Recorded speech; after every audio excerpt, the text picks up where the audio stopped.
Hello बच्चों, good morning all of you. कैसे हो सब लोग? हैं? अच्छे होंगे ना बेटा। अभी तक अपन ने कार्बन एंड इट्स कंपाउंड का लेक्चर कंप्लीट कर लिए। कार्बन एंड इट्स कंपाउंड वाला जो चैप्टर था वो कंप्लीट हो चुका है, अपना फिनिश हो चुका है। ठीक है। साइंस का एक, जैसा कि मैंने आप लोगों को बोला था कि अपन साइंस का एक लेक्चर करेंगे और मैथ्स का एक लेक्चर, मतलब साइंस का एक चैप्टर कंप्लीट करेंगे और मैथ्स का एक चैप्टर कंप्लीट करेंगे। ठीक है, तो ऑल्टरनेट चला करेंगे अपन। ठीक है, यह है कि एक साल होते होते पूरा कंटेंट में यूट्यूब पे डाल दूंगा इससे रिलेटेड। ठीक है, 10th क्लास से रिलेटेड। ठीक है, तो आप वहाँ से क्या कर सकते हो, पढ़ सकते हो। ठीक है, कोई इश्यू वाली बात नहीं है। आज अपन बात करेंगे बेटा किसके बारे में? आज अपन बात करेंगे पॉलिनोमियल के बारे में। ठीक है, जो आपके एनसीईआरटी के अंदर चैप्टर नंबर 2 है। ठीक है, चैप्टर नंबर विच वन बेटा? 2 और नाम क्या है? पॉलिनोमियल। ठीक है, पॉलिनोमियल को हिंदी में बोला जाता है बेटा बहुपद, है ना। तो पहले इसके बारे में समझ लेते हैं कि व्हाट इज पॉलिनोमियल, कि पॉलिनोमियल होता क्या है, पॉलिनोमियल एक्चुअल में सीन क्या है। ठीक है, अपन पढ़ेंगे उससे पहले इसके बारे में ये तो समझें, जो चैप्टर है उसका नाम तो समझें कि एक्चुअल में पॉलिनोमियल होता क्या है। चलो ठीक है, देखो जैसे नाम से ही पता चल रहा है, हिंदी में तो नाम से ही पता चल रहा है, बहु मतलब बहुत सारे और पद मतलब बहुत सारे पद। ठीक है, बहुत सारे टर्म्स। ठीक है, बहुत सारे टर्म्स जब किसी भी एल्जेब्रिक एक्सप्रेशन के अंदर होते हैं तो उसको पॉलिनोमियल बोला जाता है। ठीक है, तो अगर मैं पॉलिनोमियल की डेफिनेशन बोलूँ ना बेटा, तो पॉलिनोमियल की डेफिनेशन क्या होती है? Any algebraic expression, any algebraic expression, ठीक है, कंस्टिट्यूट बाय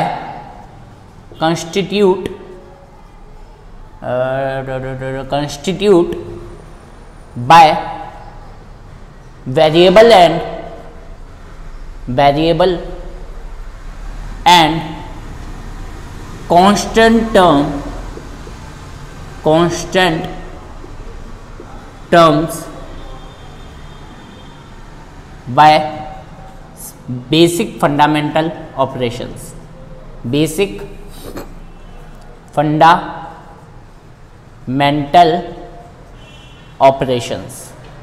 ठीक है, इसका मीन समझो पहले होता क्या है बेटा। पॉलिनोमियल क्या होती है? पॉलिनोमियल एक ऐसी एल्जेब्रिक एक्सप्रेशन होती है, जो किससे मिलकर बनती है बेटा? कुछ वेरिएबल और कांस्टेंट टर्म से मिलकर बनती है। ठीक है, और जिनके बीच में कुछ बेसिक फंडामेंटल ऑपरेशंस लगे हुए रहते हैं। फंडामेंटल ऑपरेशन का मतलब क्या होता है बेटा? प्लस लगा हुआ हो, माइनस लगा हुआ हो, मल्टीप्लाई लगा हुआ हो और डिवाइड लगा हुआ हो। ठीक है, उसको हम क्या बोलते हैं बेटा? पॉलिनोमियल बोलते हैं। इसके अंदर एक और कंडीशन होती है, क्या कंडीशन होती है कि variable should have degree of variable, ऐसे लिखो, डिग्री ऑफ पावर भी बोल सकते हैं इसको। वैसे तो दोनों अलग अलग होते हैं, लेकिन यहां पे मैं दोनों को सेम बता रहा हूं। Degree of power should of variable should in whole number. ठीक है, तो ये दोनों जब कंडीशन होंगी तो एल्जेब्रिक एक्सप्रेशन क्या होगी बेटा? वो एक पॉलिनोमियल की कैटेगरी में रखी जाएगी, बहुपद की कैटेगरी में रखी जाएगी। ठीक है, तो मैंने दोबारा देखो डेफिनेशन बतानी है तुम लोगों को। क्या बता रहा हूं मैं कि एनी एल्जेब्रिक एक्सप्रेशन, कोई भी एल्जेब्रिक एक्सप्रेशन तो समझ गए होंगे, जिसमें x आ रहा हो, 2 आ रहा हो। ठीक है, 2x हो गई, कुछ भी हो गया, है ना, इक्वेशन के जैसे ही। ठीक है, लेकिन पॉलिनोमियल और इक्वेशन अलग अलग होते हैं, बताऊंगा क्या डिफरेंस होता है। अभी बस ये समझो कि any algebraic expression constitute by variable and constant term, जो किससे मिलकर बनी हुई है? कांस्टेंट और वेरिएबल टर्म से मिलकर बनी हुई है। बोले तो चर राशि और अचर राशि, चर पद और अचर पद से मिलकर बनी होती है। ठीक है, और वो आपस में किससे जुड़े हुए रहते हैं बेटा? बाय बेसिक फंडामेंटल ऑपरेशंस, वो प्लस माइनस गुणा भाग इनसे जुड़े हुए रहते हैं। ठीक है, पॉलिनोमियल के लिए ये चीज बहुत ज्यादा जरूरी है, डैम इंपोर्टेंट है। क्या? कि उसकी डिग्री ऑफ पावर जो है वो क्या होनी चाहिए बेटा? एक होल नंबर की कैटेगरी में आनी चाहिए। अब होल नंबर तो आप लोगों को पता होंगे, होल नंबर जो 1 से स्टार्ट होते हैं वो कहां तक चलते हैं बेटा? इन्फिनिटी तक चलते हैं, उनको अपन क्या बोलते हैं? होल नंबर बोलते हैं। ठीक है, बोलो चीज आई नहीं आई समझ में? ठीक है, अगर मैं इसका एग्जाम्पल देने की कोशिश करूं पॉलिनोमियल का, तो मैं क्या बोलूंगा? Suppose that f(x) will be equal to 3x + 2। तो ये जो है ना बेटा, ये देखो यहाँ पर x की हाईएस्ट पावर कितनी है? 1 है। इसके अंदर कुछ वेरिएबल टर्म है, कुछ कांस्टेंट टर्म है, बिल्कुल है, कोई इश्यू वाली बात नहीं है। ठीक है, अगर मैं बोलता हूं कि भाई कि ये जो है इसके अंदर एक RHS दे रखा है तो ये RHS भी दे रखा है, कोई इश्यू वाली बात नहीं है। ठीक है, अब तुम बोलोगे सर ये क्या चीज है, ये क्या चीज है बेटा, इसको बोला जाता है फंक्शन ऑफ एक्स। इसको क्या बोला जाता है, फंक्शन ऑफ एक्स। मतलब हम ये बोल सकते हैं कि ये जो है ना, ये एक पॉलिनोमियल है। ये किसका पॉलिनोमियल है, ये एक्स का पॉलिनोमियल है। ठीक है, या फिर फंक्शन ऑफ एक्स की कैटेगरी में भी आप इसको लिख सकते हो। ठीक है, मतलब बहुत जगह देखने को मिलेगा आपको। ये फंक्शन ऑफ एक्स की जगह ये gx = 3x+2 भी हो सकता है। मतलब इसका मतलब ये समझो कि इसके अंदर जो वेरिएबल टर्म यहाँ पे मौजूद है ना बेटा, जो वेरिएबल टर्म, जो अचर राशि यहाँ पे प्रेजेंट है, वही कहाँ पे प्रेजेंट होगी, यहाँ पे प्रेजेंट होगी। बोलो आया नहीं आया समझ में? ठीक है, तो आगे देखो। ठीक, तो ये किसकी कैटेगरी में आ रहा है बेटा, पॉलिनोमियल की कैटेगरी में आ रखा है। अगर मान लो एक दो एग्जांपल और लेता हूं मैं। मान लो सपोज दैट मैंने ऐसे ले लिया 3x² + 3। ठीक है, तो ये भी क्या है, एक पॉलिनोमियल की कैटेगरी में आएगा। क्यों? क्योंकि एक अलजेब्रिक एक्सप्रेशन है। ठीक है, कंडीशन सबसे ज्यादा ये वैलिड होनी चाहिए, variable should be in whole number. तो यहाँ पे ये वेरिएबल है और इसकी जो पावर है ये क्या है बेटा, एक होल नंबर है। ठीक है, 2 है। ठीक है, अगर मान लो सपोज दैट मैंने ऐसे बोल दिया 3 / x + 1 और मेरे से पूछ लिया गया कि क्या एक पॉलिनोमियल है, तो मैं बोलूंगा नहीं, यह एक पॉलिनोमियल नहीं है। क्यों नहीं है बेटा? क्योंकि देखो यहाँ पे x की पावर 1 तो दिख रही है, लेकिन जब ये ऊपर की तरफ जाएगी तो ये क्या बन जाएगा बेटा, 3x की पावर -1 + 1। ठीक है, तो x की पावर -1 आ गई, मतलब इसकी पावर जो है वो किस में चली गई बेटा, ये एक इंटीग्रल के अंदर चली गई या इंटीजर के अंदर चली गई। ठीक है, तो हम क्या बोलेंगे कि ये एक पॉलिनोमियल की कैटेगरी में नहीं रखा जाएगा। ठीक है, दोबारा समझो बेटा, 3/x की पावर 1 है, x की पावर 1 जब ऊपर जाएगी तो आप लोगों को पता है क्या हो जाएगा, जो प्लस है वो माइनस में कन्वर्ट हो जाएगी पावर, तो 3x की पावर -1 + 1 हो गया। ठीक है, तो यहाँ पर जो वेरिएबल टर्म है ना बेटा, वो वेरिएबल टर्म किसके अंदर आ गई, एक इंटीजर के अंदर आ गई। ठीक है, किसके अंदर आ गई, एक इंटीजर के अंदर आ गई। पता है ना आप लोगों को, होल नंबर होता है, नेचुरल नंबर होता है, इंटीजर होता है। ठीक है, तो ये होनी किस में चाहिए थी बेटा, ये होनी चाहिए थी आपके किसके अंदर, होल नंबर के अंदर। किसमें होनी चाहिए थी, ये होल नंबर के अंदर होनी चाहिए थी, लेकिन ये होल नंबर नहीं है, तो ये किसकी कैटेगरी में नहीं रखा जाएगा बेटा, पॉलिनोमियल की कैटेगरी में नहीं रखा जाएगा। अगर मैंने एक और क्वेश्चन दिया बेटा 3x की पावर 2/3 5x। ठीक है, और अगर आपसे पूछा गया क्या ये एक पॉलिनोमियल है, तो मैं बोलूंगा भाई ये भी एक पॉलिनोमियल नहीं है। क्यों नहीं है, आप लोगों को समझ में आ गया होगा, क्योंकि ये वाली जो पावर है ना भाई, ये एक होल नंबर नहीं है, इस वजह से ये क्या नहीं है बेटा, पॉलिनोमियल नहीं है। तो पॉलिनोमियल की एक कंडीशन याद रखना बेटा, पॉलिनोमियल की आपको क्या कंडीशन याद रखनी है, पॉलिनोमियल की आपको ये कंडीशन याद रखनी है कि पॉलिनोमियल के अंदर जो डिग्री ऑफ पावर होगी ना, किसकी देखोगे, केवल वेरिएबल की। ये चीज भी ध्यान रखना, केवल वेरिएबल की जो डिग्री ऑफ पावर होगी ना, वो किस में होनी चाहिए बेटा, एक होल नंबर में होनी चाहिए। अगर वो होल नंबर की कैटेगरी में नहीं है तो वो पॉलिनोमियल की कैटेगरी में नहीं आएगा, है ना। इतनी सी चीज आप लोगों को ध्यान रखनी है। ठीक है, अब मैंने डेफिनेशन के थ्रू आप लोगों को ये बता ही दिया कि कोई एक अलजेब्रिक एक्सप्रेशन होती है। अलजेब्रिक एक्सप्रेशन मतलब जिसके अंदर कांस्टेंट टर्म और वेरिएबल टर्म दोनों होते हैं। हिंदी में बोले तो चर राशि और अचर राशि दोनों होती हैं, जैसे x y z। ठीक है, 1 2 3 4 5 ये सारी चीजें दोनों होती हैं। ठीक है, और वो दोनों आपस में किससे जुड़े हुए रहते हैं बेटा, मतलब जो टर्म्स होंगे वो आपस में किससे जुड़े हुए रहते हैं, कुछ बेसिक फंडामेंटल ऑपरेशंस से जुड़े हुए रहते हैं, जिसको हम क्या बोलते हैं, प्लस माइनस गुणा भाग। जैसे कि यहाँ पे देखो, यहाँ पे 2 टर्म है, एक टर्म ये हो गई, एक टर्म ये हो गई। ठीक है भाई, बहुपद का मतलब है क्या, बहुत सारे पद। ठीक है ना, मतलब पॉलिनोमियल। ठीक है, तो यहाँ पे क्या है, 2 टर्म है ना, तो इसको हम क्या बोलेंगे भाई, सिंपल सी बात है, अगर यहाँ पे 2 टर्म है तो हम ये बोलेंगे कि इनके बीच में कुछ ना कुछ तो होना चाहिए ना भाई। अगर मान लो यहाँ पे बीच में प्लस नहीं होता, ये कुछ ऐसे लिखा हुआ रहता, तो मैं क्या बोलता, या ये तो एक तरीका सही है ही नहीं ना। या तो आप फिर आप ये बोलोगे कि 3 और 2 मल्टीप्लीकेशन में तो 6x तो सिंगल टर्म बन जाएगा। तो ये चीज ध्यान रखो कि पॉलिनोमियल क्या होते हैं बेटा, वो अलजेब्रिक एक्सप्रेशन होते हैं जिनके अंदर चर राशि और अचर राशि दोनों होती हैं और उनके प्लस माइनस गुणा भाग से जुड़ा हुआ रहता है, अगर हिंदी में अगर हम बात करें तो। ठीक है, तो ये होता है इसका बेसिक। ठीक है, अभी अपन और बताएंगे, पहले ये समझ लो। ठीक है, पॉलिनोमियल की डेफिनेशन समझ में आई क्या बेटा, पॉलिनोमियल हिंदी में क्या बोला जाता है, बहुपद। ठीक है, जिसके अंदर बहुत सारे पद होंगे और उसकी जो घात है वो क्या होनी चाहिए, होल नंबर की कैटेगरी में आनी चाहिए, बोले तो पूर्णांक की कैटेगरी में आनी चाहिए। बोला है नहीं आया समझ में? ठीक है, रफ करने जा रहा हूं, उतार लो इसको एक बार, मैं कैमरा देख लेता हूं। बढ़िया एकदम। ठीक है, कैप्चर कर लो बेटा इसको, किया कैप्चर। ठीक है, अब देखो कई बार ना बच्चों को कंफ्यूजन होता है कि सर पॉलिनोमियल और इक्वेशन क्या दोनों सेम होती हैं। पॉलिनोमियल और इक्वेशन दोनों सेम होती हैं क्या? नहीं, तो दोनों अलग अलग होते हैं। पहले तो ये समझ लो मैंने क्या बताया बेटा इसको, fx इक्वल टू, मैंने कुछ भी ले लिया 5x स्क्वायर प्लस 2, तो मैं क्या बोलूंगा बेटा, it's a function of x, है ना। अगर मैं यहाँ पे ऐसे लिखता ना बच्चा f ऑफ t, तो यहाँ पे भी क्या होता, t ही आता, मैं क्या बोलता है, it's a function of t, it's a function of t, ठीक है। मतलब जो यहाँ पे लिखा हुआ रहेगा ना बेटा, वही यहाँ पे लिखा हुआ रहेगा, ये चीज ध्यान रखना, ठीक है। यहाँ पे केवल वन वेरिएबल की बात हो रही है, वन से ज्यादा वेरिएबल भी आ सकते हैं, ये चीज ध्यान रखना, ठीक है। चलो करें आगे, चलो। तो बेटा पॉलिनोमियल जो होते हैं ना बेटा, उनको टर्म्स के अकॉर्डिंग, ठीक है, बहुत सारे पार्ट्स में डिवाइड किया गया है। किसके अकॉर्डिंग? टर्म्स के अकॉर्डिंग उनको बहुत सारे पार्ट्स में डिवाइड किया गया है। केवल आज बेसिक चल रहा है ना, बेसिक समझने की कोशिश करो, पॉलिनोमियल आ जाएगा, कोई दिक्कत वाली बात नहीं है, ठीक है। तो अकॉर्डिंग टू टर्म्स बेटा पॉलिनोमियल को कितने पार्ट्स में डिवाइड किया गया है? बहुत सारे पार्ट्स में। सबसे पहले आ जाता है मोनोमियल। मोनोमियल को हिंदी में बोलते हैं बेटा एक पद। भाई सिंपल सी बात है, आपको पता चल रहा है मोनोमियल होता क्या है। जैसे मान लो सपोज दैट मैंने ले लिया x, ठीक है, ये क्या है, मोनोमियल है, इसके अंदर सिंगल टर्म है भाई, इसके अंदर सिंगल टर्म है, ठीक है। जहां जब तक प्लस माइनस नहीं लगाओगे, जब तक टर्म की क्वांटिटी कैसे बढ़ेगी, पद कैसे बढ़ेंगे, नहीं बढ़ सकते, ठीक है। तो हम क्या बोलेंगे कि ये मोनोमियल की कैटेगरी में आता है। जैसे 3y, ये किसकी कैटेगरी में आता है बेटा? मोनोमियल की कैटेगरी में। मतलब जिसके अंदर केवल और केवल एक ही पद मौजूद हो, केवल सिंगल टर्म मौजूद हो, बेटा उसको क्या बोला जाता है? मोनोमियल बोला जाता है। देन सेकंड आता है बाइनोमियल, ठीक है। जब 11th में आओगे ना या 11th में आओगे तो बाइनोमियल थ्योरम नाम से चैप्टर पढ़ने को मिलेगा आप लोगों को, ठीक है। बाइनोमियल का मतलब होता है द्विपद,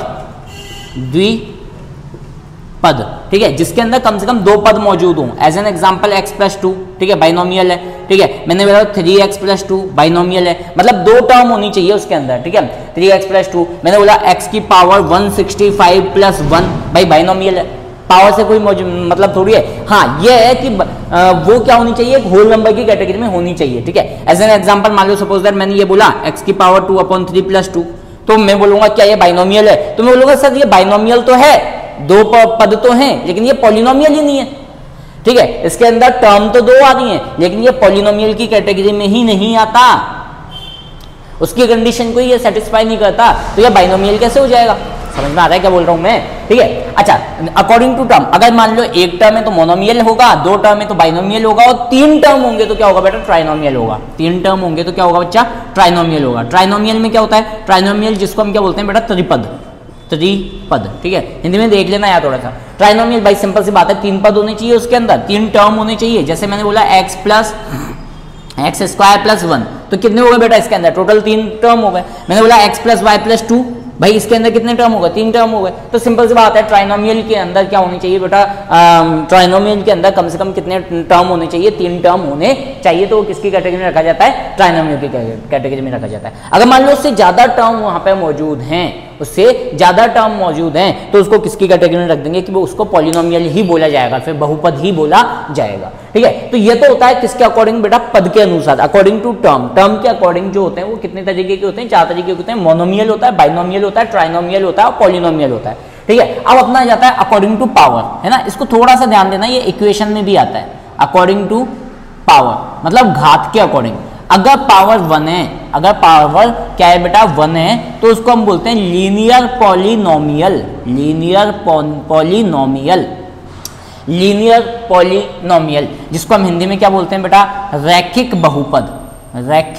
बहुपद, ठीक है। लीनियर पॉलिनोमियल का मतलब होता है रैखिक बहुपद। अब इसका मतलब समझो भाई, लीनियर का मतलब होता है जिसकी हाईएस्ट पावर क्या होनी चाहिए बेटा? 1 होनी चाहिए। एज एन एग्जांपल मैंने बोला x, हाईएस्ट पावर क्या बेटा? इसकी 1 है। मैंने बोला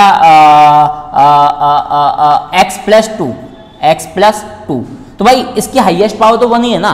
टर्म के अकॉर्डिंग थोड़ी बोल रहा हूं मैंने ये बोला कि x प्लस 2 क्या एक लीनियर पॉलिनोमियल है? बिल्कुल है, कोई इश्यू वाली बात नहीं है भाई। मैं ये बोल सकता हूं कि ये लीनियर बाइनोमियल है, लीनियर भी है और बाइनोमियल भी है। मतलब हाईएस्ट पावर इसकी 1 है, ठीक है, लेकिन टर्म दो आ रहे हैं तो मैं क्या बोलूंगा? बाइनोमियल है, ठीक है। लेकिन है तो लीनियर ही ना, क्योंकि हाईएस्ट पावर क्या आ रही है? 1 आ रही है।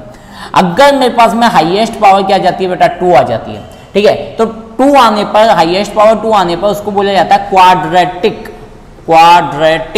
ठीक है, क्वाड्रेटिक पॉलिनोमियल, ठीक है, जिसको हम हिंदी में बोलते हैं, शायद हिंदी में मेरे को ध्यान नहीं आ रहा, क्वाड्रेटिक को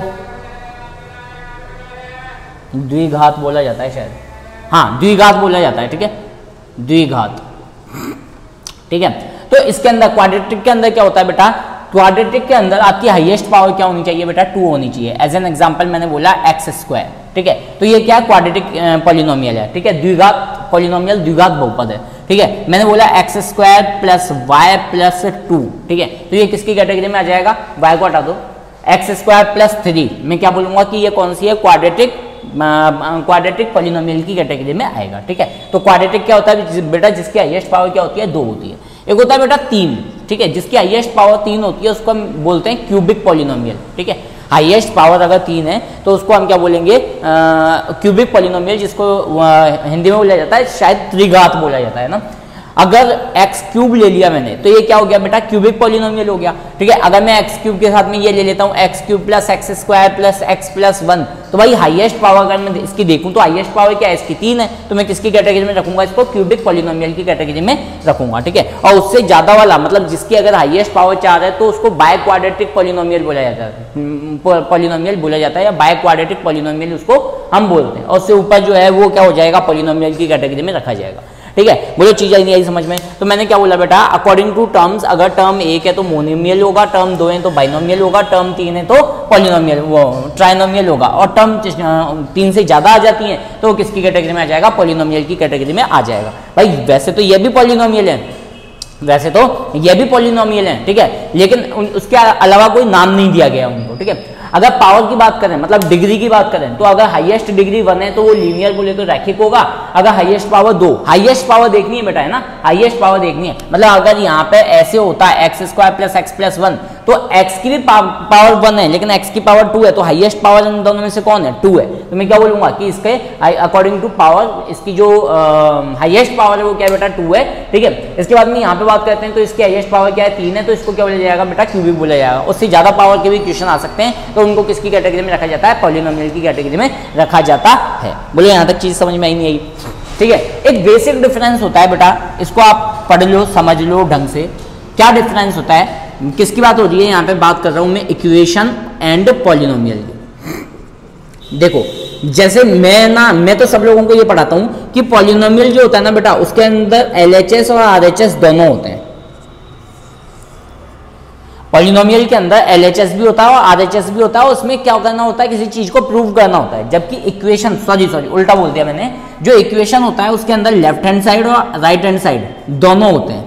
लेफ्ट हैंड साइड भी होता है बेटा और राइट हैंड साइड भी होता है। जबकि पॉलिनोमियल के अंदर या तो LHS ही होगा या फिर RHS ही होगा। अच्छा LHS तो पता है ना तुम लोगों को, LHS मतलब left hand side, left hand side. RHS का मतलब क्या हो गया बेटा, राइट हैंड साइड, ठीक है। इक्वेशन के अंदर दोनों होंगे, LHS भी होगा और RHS भी होगा। एज एन एग्जांपल मान लो, सपोज दैट मैंने ऐसे बोल दिया x square plus x plus 2 equal to 0, तो ये तो हो गई क्या बेटा, इक्वेशन। और अगर मैंने यहाँ पे इसको लिखा तो मैं बोलूंगा f x equal to x square plus x plus 2, ठीक है। तो ये हो गई आपकी क्या, पॉलिनोमियल। बोलो चीज आई नहीं आई समझ में। देखो यहाँ पे इसको आप सॉल्व कर सकते हो, यहाँ पे इसको आप सॉल्व करोगे, अगर मान लो इसके फैक्टर निकालोगे, कुछ भी फैक्टर निकलते हैं, तो सपोज दैट एक फैक्टर ये आ गया, एक फैक्टर ये आ गया, उसके आगे इसको सॉल्व नहीं कर सकते आप पॉलिनोमियल। बोलो चीज आई नहीं आई समझ में, ठीक है। तो ये बेसिक डिफरेंस होता है किसके अंदर, इक्वेशन के अंदर, पॉलिनोमियल के अंदर, कि जो इक्वेशन होती है उसमें दोनों साइड कुछ ना कुछ होता है, LHS भी होता है, RHS भी होता है, और उसको सॉल्व भी हम कर सकते हैं, ठीक है। लेकिन अगर हम किसकी बात करें बेटा, पॉलिनोमियल की, तो उसके अंदर LHS ही होगा या RHS भी होगा, मतलब कोई एक टर्म होगी, ठीक है। मतलब कोई एक साइड दे रखी होगी आपको, लेफ्ट हैंड साइड या फिर राइट हैंड साइड, ठीक है। जैसे मैंने बोला f x equal to x square plus 2, आप इसको सॉल्व करके यहां तक लेके आ सकते हो, उसके अलावा और कुछ नहीं कर सकते, ठीक है। लेकिन यहाँ पे आप एक्स की वैल्यू फाइंड आउट कर सकते हो, ठीक। तो यहाँ पे एक्स की वैल्यू फाइंड आउट नहीं कर सकते हो आप लोग, ठीक है। 8th में जो आपने पढ़ा था फैक्टराइजेशन मेथड, आप यहाँ तक ही करते थे उसको, उसके बाद में नहीं करते थे। एज एन एग्जाम्पल अगर मैं बात करूँ, अगर मान लो सपोज दैट मैंने एक क्वेश्चन ले लिया x square plus x minus 2 equal to 0, ठीक है। तो मैं क्या करूंगा भाई, इसके टुकड़े करूंगा, इसके टुकड़े करूंगा तो मेरे पास में क्या आएगा, 2 1 2, तो एक्स स्क्वायर प्लस इसको क्या लिखूंगा मैं, 2x minus x minus 2 equal to 0। यहाँ पे मैं x कॉमन ले लेता हूँ, अंदर x प्लस 2 बचेगा, माइनस का 1 कॉमन ले लेता हूँ, अंदर x प्लस 2 बचेगा, इक्वल टू 0। तो यहाँ से मेरे पास में क्या आ जाती है बेटा, 2 वैल्यू आ जाती है। एक वैल्यू तो क्या आ जाती है x प्लस 2 और एक वैल्यू आ जाती है मेरे पास में x माइनस 1 इक्वल टू 0। तो दो वैल्यू क्या आई, एक तो x की वैल्यू -2 के इक्वल आई और एक x की वैल्यू मेरे पास में 1 के इक्वल आई। ठीक है, वही चीज़ अगर मैं यहाँ पे करता, वही चीज़ अगर मैं यहाँ पे करता तो मैं क्वेश्चन को यहाँ पे लाके छोड़ देता। कहाँ लाके छोड़ देता बेटा, x + 2 × x - 1 यहाँ पे लाके छोड़ देता। इसके आगे ये सॉल्व नहीं हो पाता, मतलब f(x) के दो जीरोज आ जाते, एक तो x + 2 आ जाता और एक x - 1 आ जाता है। इसके आगे मैं इसको सॉल्व नहीं कर पाता। बोलो चीज़ आई नहीं आई समझ में?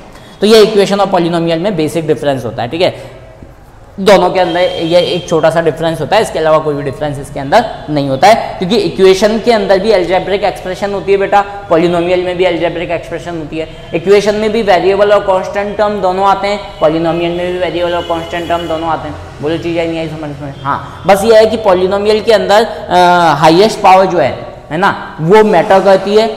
पॉलिनोमियल के अंदर जो पावर है वो मैटर करती है कि वो होल नंबर में होनी चाहिए। इक्वेशन में वो चीज़ मैटर नहीं करती। ठीक है, आगे बेटा समझ में? चलो आगे करें। ठीक, ये कुछ बेसिक्स होते हैं किसके बेटा, पॉलिनोमियल के, है ना। ये कुछ बेसिक्स होते हैं किसके, पॉलिनोमियल के। ठीक है, तो पॉलिनोमियल क्या होता है वो बताया मैंने तुम लोगों को कि पॉलिनोमियल क्या होता है। अकॉर्डिंग टू टर्म पॉलिनोमियल कितने टाइप का होता है वो बताया मैंने तुम लोगों को। फिर अकॉर्डिंग टू डिग्री पॉलिनोमियल क्या होता है वो बताया मैंने तुम लोगों को। और फिर लास्ट में जाके मैंने बताया आप लोगों को कि इक्वेशन में और पॉलिनोमियल में क्या डिफरेंस होता है, ये चीज़ मैंने तुम लोगों को बताई। ठीक है, अब आपके सिलेबस में क्या है, आपके सिलेबस में है कि मैं बता देता हूँ आपके सिलेबस में क्या क्या है।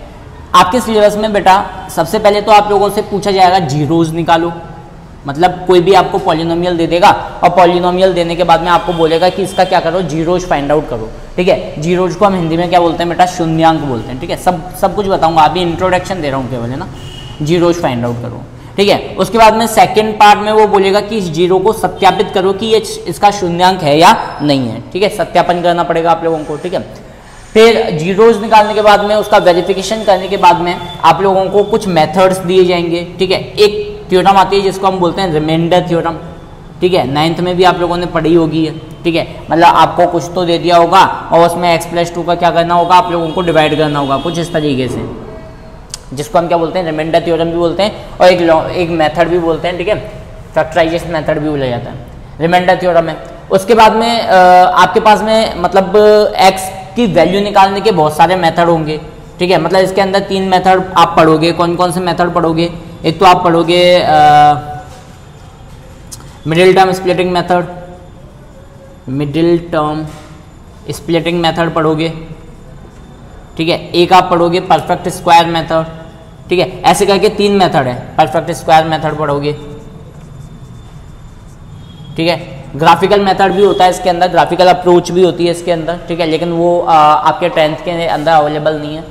ठीक है, तो 2 मेथड तो ये हो गए। एक मेथड और होता है, हाँ क्या नाम है, b² - 4ac, श्रीधराचार्य मेथड,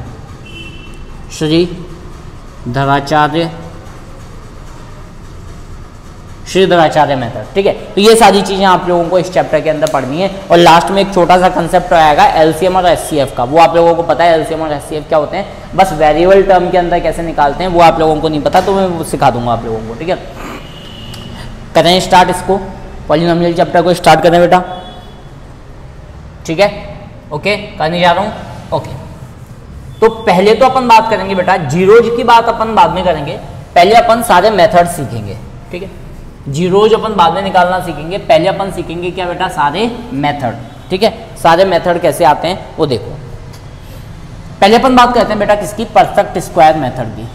किसकी बात करते हैं, परफेक्ट स्क्वायर मेथड। ठीक है, अच्छा ये तीनों ही मेथड बेटा क्वाड्रेटिक इक्वेशन को सॉल्व करने के लिए यूज में लिए जाते हैं, या क्वाड्रेटिक पॉलिनोमियल को सॉल्व करने के लिए यूज में लिए जाते हैं, तीनों ही मेथड। ठीक, कौन सी, मतलब ये जो तीनों मेथड होंगे ये किसके ऊपर बेस्ड हैं, क्वाड्रेटिक के ऊपर बेस्ड हैं। ये क्वाड्रेटिक मतलब द्विघात बहुपद के ऊपर ये बेस्ड है। ठीक है, एक मिनट रुकना। ठीक, तो आज अपन बात करेंगे how to find zeros, how to find zeros, मतलब जीरोज कैसे निकालने हैं, जीरोज कैसे फाइंड आउट करने हैं, है ना। आज अपन इसके ऊपर डिस्कशन करेंगे। मान लो सपोज दैट आपको कोई तो पॉलिनोमियल दे दिया बेटा fx equal to x plus 2, ऐसे पॉलिनोमियल दे दिया, तो पहले तो ये समझो, पहले तो ये अपने खुद से एक क्वेश्चन पुटअप करो कि ये कौन सा पॉलिनोमियल है। तो मैं बोलता हूँ कि यार यहाँ पे दो टर्म है, ठीक है, दो टर्म है तो बाइनोमियल होगा, बोले तो द्विपद होगा, और हाईएस्ट पावर 1 है तो लीनियर होगा। तो मैं क्या बोलूंगा इसको, linear binomial polynomial. Linear binomial, polynomial तो क्यों ही आएगा ना, इसको क्या बोला जाएगा बेटा, लीनियर बाइनोमियल बोला जाएगा, ठीक है। अब इसके मेरे को उसने बोला, अच्छा एक चीज और ध्यान रखना, जितनी किसी वेरिएबल की हाईएस्ट पावर होगी ना बेटा, उसी के अकॉर्डिंग उसके जीरो हो जाएंगे। क्या, यहां पे मैं नीचे लिख देता हूं, जितनी वेरिएबल की हाईएस्ट पावर उतने एक्स के आंसर, उतने ही क्या आएंगे एक्स के आंसर, ठीक है, एक्स के या फिर उस वेरिएबल के उतने ही आंसर, है ना, ये चीज ध्यान रखना, ठीक है। और उनको जीरोज बोला जाएगा, ठीक है, अभी समझ में आ जाएगा, कुछ टेंशन मत लो। fx equal to x plus 2, उसने बोला कि इसका जीरोज फाइंड आउट करो, इसका क्या करो बेटा, जीरोज फाइंड आउट करो। तो पहली चीज तो ये ध्यान रखना कि जितने वेरिएबल होंगे, मतलब जितनी वेरिएबल की हाईएस्ट पावर होगी ना बेटा, उतने ही क्या आएंगे आंसर्स आएंगे, उतने ही उसके आंसर निकल के आएंगे। तो यहाँ पे हाईएस्ट पावर कितनी है बेटा, 1 आएगी, यहाँ पे हाईएस्ट पावर 1 आएगी, ठीक है। अब जीरोस निकालने का तरीका क्या है, मैं यहाँ पे लिख देता हूँ थोड़ी देर के लिए, let fx equal to 0। fx को क्या कर दिया बेटा मैंने, 0 लिख दिया। जैसे ही मैं fx को 0 रखता हूं, जैसे ही मैं क्या करता हूं बेटा, fx को 0 लिखता हूं, तो मेरे पास में x प्लस 2 इक्वल टू क्या आ जाएगा, 0 के इक्वल आ जाएगा। भाई अगर मैंने fx को 0 माना तो fx की जगह पे 0 आ गया, और x प्लस 2 की जगह पे x प्लस 2 आ गया, मतलब x प्लस 2 इक्वल टू क्या आ गया मेरे पास में, 0 के इक्वल आ गया। तो यहां से मेरे पास में x की वैल्यू क्या निकल के आती है, यहां से मेरे पास में x की वैल्यू आई निकल के -2। तो जो भी x की वैल्यू निकल के आएगी ना, it is a zeros of this polynomial, तो वो क्या होगी बेटा, इसकी जीरोज होगी। क्या होगी वो, इसकी जीरोज। ध्यान से समझना, ठीक है। अब वो बोलता है कि इसको वेरीफाई करो, इसको क्या करो बेटा, वेरीफाई करो कि ये इसका जीरोज है या नहीं है। तो भाई सिंपल सी बात है, fx equal to x plus 2, ठीक है। दूसरा क्वेश्चन इसी के जैसा, दूसरा क्वेश्चन, भाई पहला क्वेश्चन तो यह था कि इसका क्या निकालना है, आपको जीरोज निकालना है ना। अब क्वेश्चन दूसरा बोल दिया उसने कि at x equal to 0, x equal to -2 is a zero of this polynomial or not, is zeros of this polynomial or not। मतलब x equal to 0 पर, x equal to -2 पर ये जो पॉलिनोमियल है ये इसका जीरोज है या नहीं है, उसने ये क्वेश्चन पूछा, कोई दिक्कत नहीं है। तो जब भी वो पूछे कि ये इसका जीरोज है या नहीं है, तो आपके पास में कुछ वैल्यू गिवन होगी ना बेटा, उस वैल्यू को इसके अंदर पुट कर देना। जैसे ही आप इसके अंदर पुट करोगे तो f ऑफ -2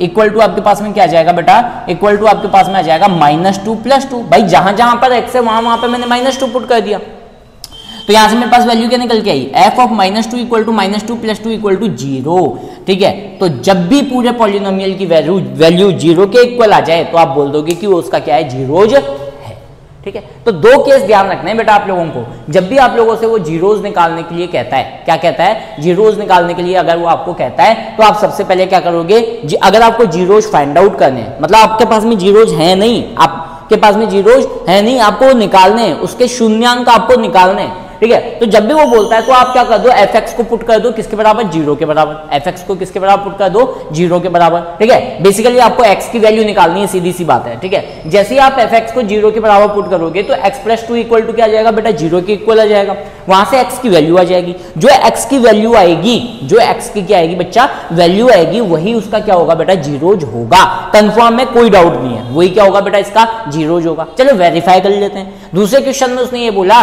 कि आपके पास में कोई तो एक पॉलिनोमियल है fx equal to x plus 2, और उसने बोला एट x इक्वल टू -2 पर x इक्वल टू -2 क्या इसका जीरोज है या नहीं है, x इक्वल टू -2 क्या इसका जीरोज है या नहीं है। एक क्वेश्चन पूछा गया उसने कि अगर x इक्वल टू -2 में यहाँ पे रखता हूं तो क्या ये इसका जीरोज होगा या नहीं होगा। चेक किया हमने, तो x की जगह पे -2 रखा, -2 + 2 आया तो इक्वल टू 0 आ गया।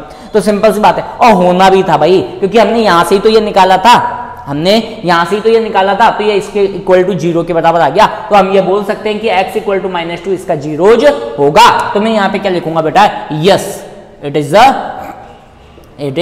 Zeros of this zeros of this polynomial, कि भैया यहाँ ये जो है वो इस बहुपद का शून्यांक है। आया नहीं आया समझ में? जैसे मान लो सपोज दैट मैंने एक और क्वेश्चन लिया, कि आपको उसने क्वेश्चन में बोल दिया कि एफ एक्स मत लो, कुछ और ले लो, ठीक है, g t equal to 80 plus 2, और उसने बोला कि ऐसा करो, पहले इसका फाइंड आउट करो, इसका जीरोज फाइंड आउट करो, इसका शून्यांक निकालो। ठीक है, अब इससे समझना तुम लोग, पहले तो ये समझना कि अब तुम्हारे दिमाग में ये चलेगा कि सर इसके अंदर वेरिएबल कौन है और कांस्टेंट टर्म कौन सी है। तो ध्यान रखना, यहाँ पर जो दिया हुआ है ना बेटा वही वेरिएबल होगा, उसके अलावा कांस्टेंट टर्म होंगी। ठीक है, यहाँ पे की अगर मैं बात करूँ तो, है ना, तो यहाँ पे जो टी है वो क्या है बेटा, वेरिएबल है। ठीक है, वो टी क्या है, वेरिएबल है, मतलब ए यहाँ पे कांस्टेंट है, ए यहाँ पे क्या है, कांस्टेंट है। ठीक है, तो ए कांस्टेंट टर्म है। ठीक है, तो यहाँ से मैं क्या करता हूँ, पहले मैं यहाँ पे जी टी की वैल्यू 0 के बराबर रख देता हूँ, let g t equal to 0। जैसे ही मैं जी टी इक्वल टू 0 रखता हूँ तो मेरे पास में क्या आ जाएगा बेटा, 80 प्लस 2 इक्वल टू 0। तो यहाँ से मुझे वैल्यू एक्चुअल में निकालनी किसकी है बेटा, टी की वैल्यू निकालनी है। तो भाई जब मेरे को टी की वैल्यू निकालनी है तो a2 इक्वल टू क्या हो जाएगा, -2 के बराबर। a2 इक्वल टू क्या हो गया, -2 के बराबर। तो t की वैल्यू क्या आ गई बेटा मेरे पास में, t की वैल्यू आ गई मेरे पास में -2 डिवाइड बाय a। भाई a t इक्वल टू -2 और t के साथ में जो मल्टीप्लाई a में है वो a कहाँ जाएगा, नीचे जाएगा। तो t इक्वल टू क्या आ गया, -2 अपॉन a। मतलब ये क्या आ गया, इसका जीरो आ गया, जो t की वैल्यू आई वो इसका क्या आ गया बेटा, जीरो आ गया। अब उसने मेरे को बोला कि वेरीफाई भी करो इसको, क्या करो बेटा, वेरीफाई करो, सत्यापित करो इसको, क्या करो इसको, सत्यापित करो। तो सत्यापित करने के लिए मैं क्या करता हूँ बेटा, ये जो gt है, जहां जहां t है वहां पे मैं क्या लिख देता हूँ, -2 अपॉन a लिख देता हूँ। तो a multiply by -2 upon a plus 2। ठीक है, देखो a से a कैंसिल आउट हो गया, वैल्यू क्या आ गई, -2 प्लस 2, और ये क्या आ गया, 0 के बराबर। मतलब ये इसका जीरोज की कैटेगरी में आएगा, ये इसका शून्यांक है। अरे सिंपल सी बात ये समझो, क्योंकि मैंने जीरो यहाँ से ही तो निकाला है ना भाई। जब मैंने जीरो यहाँ से ही निकाला और उसी के अंदर मैं पुट कर रहा हूँ वापस से, तो सिंपल सी बात है, वो पूरा पॉलिनोमियल 0 के बराबर आएगा ही, बिल्कुल आएगा, बिल्कुल कंफर्म है कि आएगा ही आएगा। ठीक है, अच्छा हमेशा जरूरी नहीं है कि आए, क्योंकि वो क्वेश्चन चेंज करके बोल सकता है। ठीक है, जैसे मैं एक क्वेश्चन बताऊंगा अभी आप लोगों को, पहले इसको राइट डाउन करो जल्दी फटाफट। अच्छा ये दिखाई नहीं दे रहा,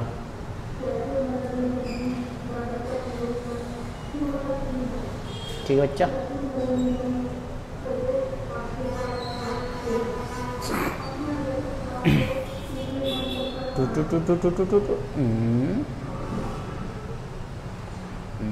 ठीक है, ठीक है, तो कुछ एक क्वेश्चन और ले लेते हैं अपन, है ना। अब तो मुझे सर हमें कैसे पता चलेगा किसकी वैल्यू निकालनी है, क्या निकालनी है। देखो 10th बहुत इजी है तुम लोगों की, है ना। 10th के अंदर जो पॉलिनोमियल दे रखा है बहुत इजी है वो, है ना। तो कोई दिक्कत वाली बात नहीं है, जो फंक्शन दे रखा होता है उसी के अकॉर्डिंग निकालते हैं। एज एन एग्जांपल मान लो मैं एक और क्वेश्चन ले लिया, अब अभी केवल लीनियर पॉलिनोमियल की बात हो रही है ना, ध्यान रखना, जिसकी हाईएस्ट पावर 1 हो, है ना, हाईएस्ट पावर 1 हो उसकी बात हो रही है। सॉरी, ठीक है, एक मिनट, हाँ ठीक है। तो हमने मान लो सपोज दैट एक और क्वेश्चन लिया, जी एफ ऐसे ले लिया मैंने, equal to a f plus b. अब उसने क्वेश्चन में क्या बोला बेटा, उसने क्वेश्चन में ये बोला find zeros of this polynomial, find zeros of this polynomial, आप इसका क्या निकालो, जीरोज निकालो। अब मैंने क्या बोला बेटा, जो वेरिएबल टर्म होगी वो इसके ब्रैकेट में लिखी हुई रहेगी, जो वेरिएबल टर्म होगी वो कहाँ पे होगी बेटा, ब्रैकेट में होगी, बाकी सारी हम क्या मानेंगे, कांस्टेंट टर्म मानेंगे। ठीक है, तो सिंपल सी बात है, हम क्या कर लेते हैं, कुछ टाइम के लिए जीएफ को किसके बराबर मान लेते हैं बेटा, जीएफ ही है ना, हाँ जीएफ को 0 के बराबर मान लेते हैं ना। जीएफ वो वाला नहीं है ना जो तुम लोग समझ रहे हो, है ना, हाँ मतलब जीएफ बोलते ही तुम्हारे दिमाग में पता नहीं क्या क्या चालू हो गया होगा, है ना, सही है। लेट जीएफ इक्वल टू 0, हमने जीएफ को किसके बराबर मान लिया बेटा, 0 के बराबर मान लिया। जब 0 के इक्वल मान लिया तो यहां से मेरे पास क्या आ गई, a f plus b equal to 0 आ गया, a f plus b equal to क्या आ गया, 0 आ गया। भाई बेसिकली मुझे वैल्यू किसकी निकालनी है, मुझे वैल्यू निकालनी है एफ की। है ना। जब मुझे वैल्यू निकालनी है एफ की, तो यहाँ से मेरे पास में क्या आ गया, a f equal to minus b, भाई प्लस बी उधर जाएगा तो माइनस बी हो गया, ठीक है। मल्टीप्लाई में ए है तो ये सामने जाएगा तो क्या चला जाएगा, ये अपन में चला जाएगा, तो एफ इक्वल टू क्या आ गया मेरे पास में माइनस का वी अपॉन ए, ठीक है। तो इस तरीके से हम क्या निकालते हैं बेटा, जीरोज फाइंड आउट कर सकते हैं किसी भी चीज की, ठीक है। अब मान लो सपोज दैट मैंने क्वेश्चन को थोड़ा सा चेंज कर दिया, मैंने क्वेश्चन में क्या बोला कि आपको जी एफ दे दिया है ना, जी एफ दे दिया और आपको दे दिया यहाँ पे 2f प्लस 3, है ना, क्या दे दिया आपको क्वेश्चन में 2f प्लस 3, और बोल दिया at x equal to 2 is zeros of this polynomial और not, is zeros of this polynomial और नॉट। मतलब x equal to 2, sorry x नहीं f, है ना, क्योंकि x तो है ही नहीं ना यहाँ पे, f इक्वल टू 2 जो है वो इसका जीरोज है या नहीं है, ठीक है। देखते हैं, तो हमने f की जगह पे क्या पुट कर दिया बेटा, 2 पुट कर दिया, तो यहाँ पे आ गया 2 मल्टीप्लाई बाय 2 प्लस 3, तो यहाँ पे वैल्यू क्या आ गई, 2 इंटू 2 4, 4 प्लस 3 क्या आ गया मेरे पास में 7। क्या यहाँ पे G2 की वैल्यू 0 के इक्वल आई, नहीं आई। यहाँ पे क्या G2 की वैल्यू 0 के इक्वल आई, नहीं आई। तो जब तक पूरे पॉलिनोमियल की वैल्यू 0 के इक्वल नहीं आएगी तो उसका जीरोज नहीं होगा, तो मैं क्या बोलूंगा, it's not a zeros of this, it's not zero of this polynomial. बोलो आया नहीं आया समझ में, ठीक है, बोलो आया नहीं आया समझ में। तो ये इस पॉलिनोमियल का जीरोज नहीं है। मैं फिर बता रहा हूं तुम लोगों को, यहाँ पे केवल और केवल उनकी बात हो रही है जिनकी हाईएस्ट पावर क्या होती है, 1 होती है, ठीक है। जिनकी हाईएस्ट पावर क्या है, देखो यहाँ पे सारे वेरिएबल की हाईएस्ट पावर क्या है, 1 है, ठीक है। जब वेरिएबल की हाईएस्ट पावर 2 होगी तो वो अपन पढ़ेंगे, जो मैंने 3 मेथड बताया ना वो अपन पढ़ेंगे, ठीक है। हालांकि आप लोगों को आते हैं, मिडिल टर्म स्प्लिटिंग मेथड कैसे करते हैं आप लोगों को आता है, पता है, अगर आता है तो ठीक है, ठीक है, नहीं तो अपन नेक्स्ट क्लास में उन चीजों को भी सीखेंगे। अभी बस आप लोग इन चीजों को देखो, ठीक है, यहाँ तक चीजें समझ में आई क्या। तो मैं कुछ क्वेश्चंस दे रहा हूँ आपको होमवर्क में, वो आपको करना है ना, यहाँ पे लिख दिया है मैंने। चलो होमवर्क अपन लास्ट में दे देंगे, ठीक है। चलो मिटाने जा रहा हूँ, मिटा दूँ 1 2 3 4, ओके।